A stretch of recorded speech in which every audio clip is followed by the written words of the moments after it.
Hi guys, ఈరోజు నేను మీకు పర్ఫెక్ట్ రెస్టారెంట్ స్టైల్ వెజ్ కడా ఎలా చేయాలో చూపిస్తాను. చూద్దాం పదండి. అంతకంటే ముందు వెజిటేబుల్స్ వాష్ చేసుకోవాలి.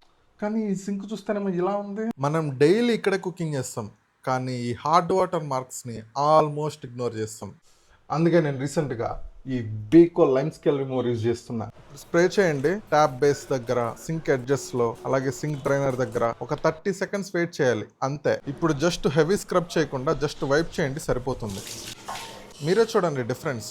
ఒరిజినల్ షైన్ మళ్ళీ వచ్చింది. హార్డ్ వాటర్ స్టైన్స్ కంప్లీట్గా క్లీన్ అయిపోయాయి. అమ్మయ్య, కిచెన్ క్లీన్ అయిపోయింది. ఇంకా రెసిపీ స్టార్ట్ చేద్దాం. First beans, capsicum, carrot, cauliflower cut చేసుకోండి. ఏవైనా క్లీన్ కిచెన్ లో కుకింగ్ చేస్తే దానికి వచ్చే కిక్కే వేరప్ప. కడాయి మసాలా కోసం ప్యాన్ లో ధనియాలు, మిరియాలు, జీలకర్ర, సోంపు, లవంగాలు, యాలకులు, దాల్చిన చెక్క, బిర్యానీ ఆకు, ఎండుమిరపకాయలు వేయించుకొని పొడి చేసుకోండి. తర్వాత సాల్ట్ వేసిన వాటర్ లో 5 మినిట్స్ వెజిటబుల్స్ బాయిల్ చేసుకోండి. తర్వాత ప్యాన్ లో ఆయిల్ వేసుకొని ఆనియన్స్, తెల్లగడ్డ, అల్లం వేయించుకొని సోక్ చేసుకుని జీడిపప్పు వేసి పేస్ట్ చేసుకోండి. ఇప్పుడు కడాయిలో ఆయిల్, జీలకర్ర, పచ్చిమిర్చి పేస్ట్, ఆనియన్, జీడిపప్పు పేస్ట్ వేసుకొని పసుపు, కారం, ధనియాల పొడి, ఉప్పు, కడాయి మసాలా వేసి కలుపుకొని ఆనియన్స్, క్యాప్సికమ్ వేసుకోండి. తర్వాత వెజిటబుల్స్, పన్నీర్, కొద్దిగా కసూరి మేతి వేసి కలుపుకోండి. లాస్ట్ లో కొద్దిగా కొత్తిమీర ఫ్రెష్ క్రీమ్ వేసుకుంటే restaurant style kadai veg ready. Recipe complete, kitchen కూడా కంప్లీట్ క్లీన్.